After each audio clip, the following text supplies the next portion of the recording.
Europe 1. On retrouve Jean Z pour la suite de Culture Média sur Europe 1 en compagnie de son invité, Rock Voisine. C'est l'heure de votre portrait sonore, Rock Voisine, des sons qui sont autant de souvenirs. Bon ou mauvais, on le verra. À vous de nous dire. On espère bon quand même, on croise les doigts. Il y en aura des mauvais. Je ne sais pas. Vous en avez des mauvais ou pas? Je sais pas. Ah. Je sais pas. Vous allez me le dire. Vous me le faites réaliser. Je sais pas. Premier extrait.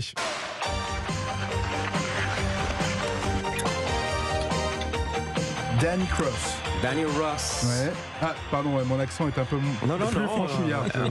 Je le crains. J'ai joué dans une télésérie sur le hockey sur glace qui s'appelait L'an 50 chez nous. Et j'ai jamais compris pourquoi ça s'appelait Cogne et gagne ici. Oui, mais bon. Vous nous dites, nous, Cogne et gagne, on pense à football américain ou rugby. On pense pas vraiment à hockey sur glace, mais bon, ça c'est un mystère de la vie pour nous. C'est culturel. Qu'est-ce qu'on veut? Que peut-on y faire? Il y a quand même un océan entre. Il y a un grand océan.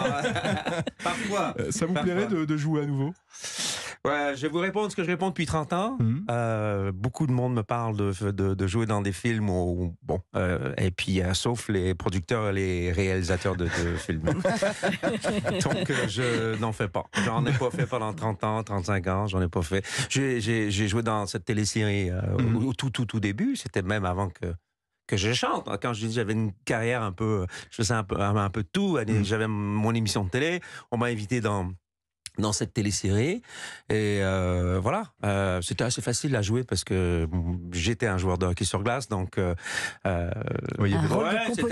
c'était amusant. Moi j'ai beaucoup aimé faire bon, voilà. Donc, le portrait sonore de Rock Voisine, deuxième extrait. Et tant pis si je me détruis et je fais le tour de tes mots, tes promesses et tes envies d'ailleurs. Chanson d'amour. Ouais, Léa Ivan et Claudio Guidetti. Léa Ivan est une amie à moi depuis très longtemps, qui co-écrit avec moi. Vous savez qu'on a failli pas la mettre sur l'album, cette chanson-là. Et pourquoi? Léa est arrivée un peu sur le tard, et c'était l'album Je te serai fidèle, sur lequel Tant pis est.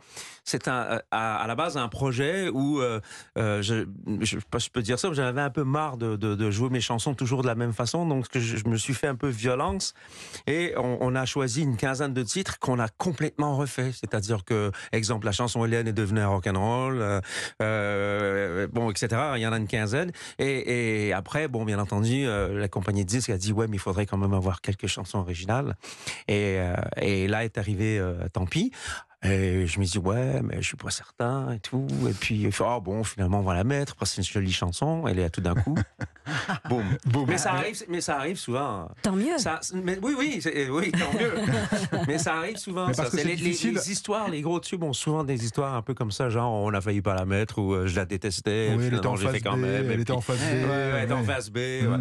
Est-ce que c'est facile à voir un futur tube ou pas du tout? Non. Quand on est face à ces compositions. Avec l'expérience, on peut savoir si c'est une bonne chanson.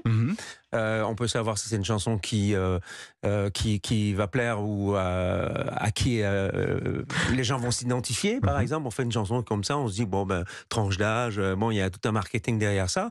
Mais de savoir si c'est un tube, non, impossible. Troisième extrait du portrait sonore de Rock Voisine.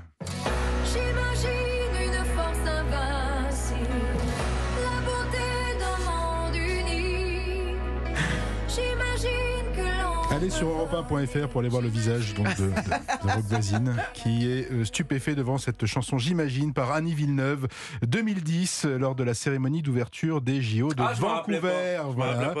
J'ai été invité par France 2. Ils ont été très élégants. Et vous avez commenté les matchs de hockey? J'ai commenté les matchs de hockey, mais c'est drôle parce que j'ai aussi commenté les cérémonies d'ouverture et de fermeture. Et c'est pas un moment dont je me souviens. Je suis désolé. Il y avait pas mal. il faut dire que les cérémonies d'ouverture de Ferranti a beaucoup de matériel. Je me souviens, à l'époque, on nous donnait des cahiers. Ça faisait 5 ou 6 centimètres d'épais.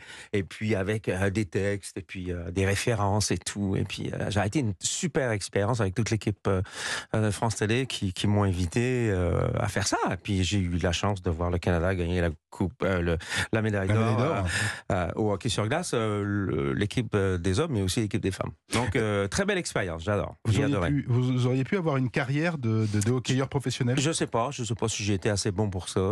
Je sais pas. C'est ce que je dis depuis 30 ans. Non, j'ai pas pris de chance. Je suis allé à l'école à la place. Ouais, je me suis éduqué. Sympa pour les hockeyeurs. Mais est-ce que vous auriez pu avoir à l'époque, ils n'allaient pas à l'école fort. Est-ce que vous auriez pu avoir une carrière d'animateur télé complète, c'est-à-dire prendre totalement l'activité médiatique à votre compte? Ça m'intéressait plus ou moins. Je trouvais que c'était une corde de plus à mon arc. Et puis ça m'a surtout aidé à apprendre mon métier. C'est un petit peu comme si j'avais appris le métier devant les caméras, donc à votre place, ou derrière un micro à la radio, et d'arriver comme artiste après, de comprendre un peu comment tout fonctionne. Donc ça a été une super école, quoi. La suite de Culture Média avec notre invité Rock Voisine et notre indispensable Sébastien Bordenave.